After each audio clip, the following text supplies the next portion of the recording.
Todo mundo ouviu falar ao longo desse ano e meio, acabou decorando e fazendo parte das rotinas algumas expressões, né? E que todas elas, óbvio, conectadas com a pandemia. Uma delas é a criação de um órgão e que todos os dias a gente esperava algo, o que esse órgão tinha a dizer pra gente, de mudanças nas rotinas, de fechamento de comércio, de abertura de comércio, de restrição aqui ou ali, de horário de funcionamento, de não horário de funcionamento. É o centro de contingência ligado ao governo do estado, um monte de gente que se reunia, especialistas das mais variadas áreas e que tomavam decisões, né? E tendo como líder o governador do estado, João Dória. O centro de contingência teve uma mudança, foi reduzido para 1/3 de pessoas do que tinha na estrutura, e a Mayra de Jaime vai contar isso para a gente, de que forma aconteceu. Oi, Mayra, como vai? Boa tarde. Boa tarde, Ronald, Zaidan, boa tarde a todos que nos acompanham. Pois é, eu falei muito desse centro de contingência do coronavírus ao longo dos últimos meses.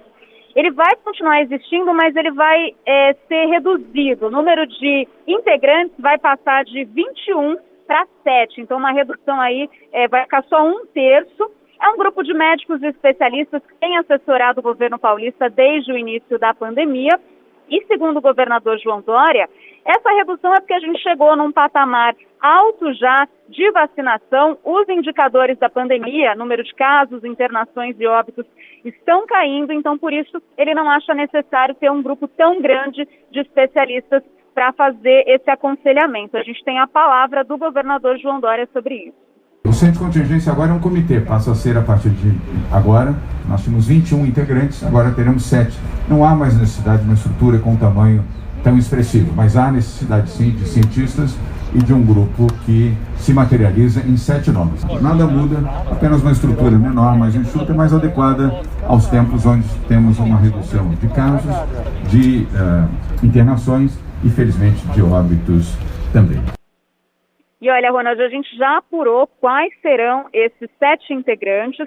Na coordenação continua o doutor Paulo Menezes, na coordenação executiva o João Gabardo, e terão também José Medina, Geraldo Repli, Davi Wipe, Carlos Carvalho e Luiz Carlos Pereira, nesse centro que já vai ter a primeira reunião essa semana. Então, uma redução, e acabou tirando alguns também que eram mais críticos, né? Por exemplo, o doutor Marcos Boulos, infectologista, que por vezes falou com a gente aqui na Rádio Bandeirantes, criticando algumas medidas que foram tomadas. Então, ele não faz mais parte do centro, são só esses 7 nomes. Ronald. Zaidan. Oi, Mayra, boa tarde. Boa tarde, Zaidan. Quem fez essa seleção? Isso ficou claro? Foi o próprio Dória? Foi o comando do centro de contingência? Você citou o doutor Boulos, que de fato várias vezes, pública e corajosamente, criticou medidas do governo do estado. Isso, por tudo que você observou, pelas informações que você tem, essa posição independente do professor Boulos foi decisiva para o afastamento dele? Olha, Zaidan, segundo o governador João Dória, a decisão, tirando os coordenadores, né, que o próprio governador fez questão de manter, estão em todas as coletivas, os outros foram escolhidos pelo próprio centro de contingência antigo, ali pelos 21 integrantes, que definiram quais seriam. Agora a gente não sabe realmente, mas a verdade é que já fazia muito tempo que a gente não ouvia falar de muitos integrantes do centro de contingência. Na coletiva de imprensa mesmo, na hora de passar as informações para a imprensa, eram só os coordenadores, às vezes mais algum, como o Safad, né, o infectologista também, falava com a gente, mas o Boulos acabava aparecendo um pouquinho mais na hora de criticar. Então, pode sim ter influenciado, mas não é nada que seja admitido por parte do governo paulista. Ô Mayra, eu estou vendo aqui uma notícia que o Ronald selecionou, com informações da Fiocruz, mostrando uma situação no Rio de Janeiro, um novo estudo revelando que estão subindo os indicadores de casos e mortes pela Covid entre idosos no Rio. O número de pessoas com mais de 80 anos internadas atingiu o maior patamar, todas vacinadas.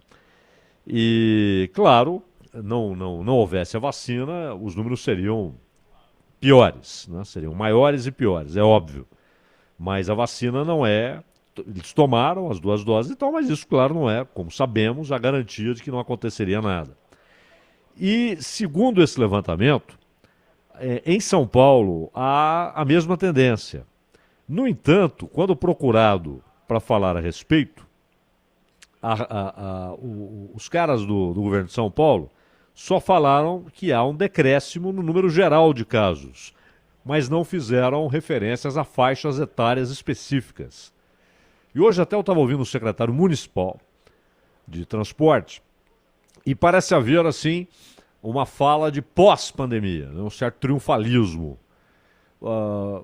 A posição do governo de São Paulo, inclusive pelas medidas que foram anunciadas já para esta semana e para a semana que vem, etc., elas têm uma cara já de triunfalismo, de que a pandemia foi superada, ou não? É uma impressão minha, na sua opinião. Olha, Zaidan, para mim a sua leitura está perfeita, é exatamente isso. Há um clima assim, de otimismo muito grande por parte do governo, tanto que teve essa redução do centro, hoje flexibilização das medidas, parece que a variante Delta não é uma preocupação assim tão grande para o governo, mas quando a gente olha para outros estados, principalmente o Rio de Janeiro, a gente vê que é sim uma preocupação. Mas como a vacinação está avançando um pouco mais rápido aqui no estado, e realmente a queda principalmente nas internações, nas mortes, os casos já estão voltando a ficar em instabilidade, já era uma coisa que o secretário municipal de saúde de São Paulo tinha chamado a atenção, porque na cidade de São Paulo os casos estabilizaram, pararam de cair e agora o estado vai seguindo essa mesma tendência. Ainda precisa de mais algumas semanas para confirmar essa tendência, mas a gente vê já uma estabilização de casos. Mas, apesar disso, o clima é de bastante otimismo no governo, Zaidan. Ô Mayra, você lidou com essas pessoas ao longo dos últimos meses de uma maneira muito próxima, né? Acaba virando fonte, né? E as pessoas que estão próximas, você acaba tendo uma facilidade um pouco maior para lidar com elas, para se obter informações e tal. Você, se tivesse que escolher uma das 2 expressões entre euforia e preocupação, não estou falando da parte do governador João Dória, mas da parte dos especialistas, você escolheria para esse perfil de participante do centro de contingência, dos que ficaram e dos que saíram, eles estão mais para euforia ou mais para preocupação?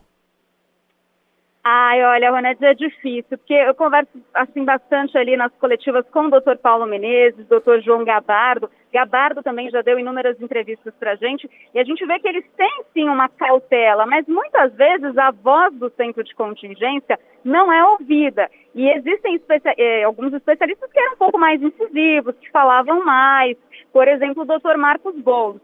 Mas também acho que não dá para dizer que eles estão num clima de euforia a parte do centro de contingência, dos médicos. Eles estão muito positivos, realmente, você conversa com eles, há um clima positivo, mas ainda com cautela. Agora, por parte do governo em si, realmente, parece que não vai haver problemas. Inclusive, é um clima parecido com o que eu sentia quando a gente estava no final do ano passado, começo desse ano, antes da segunda onda, já havia uma sensação de que as coisas tinham melhorado, que o pior tinha ficado para trás. O governador chegou a dizer isso, exatamente essa frase, que o pior tinha ficado para trás. E aí a gente viu a segunda onda. Então é um clima bem parecido com o que a gente tinha entre o fim do ano passado e o começo desse ano. Perfeito. Mayra Djaimo, uma das repórteres que mais lidou com o assunto, essa relação do centro de contingência, com as informações que todo mundo esperava todos os dias para saber como é que ia ser a vida dela nas próximas semanas, nos próximos dias, nas restrições, na imposição de regras e no combate à pandemia. Mayra, bom trabalho para você, até uma próxima. Para vocês também, até. Até. Obrigado, Mayra.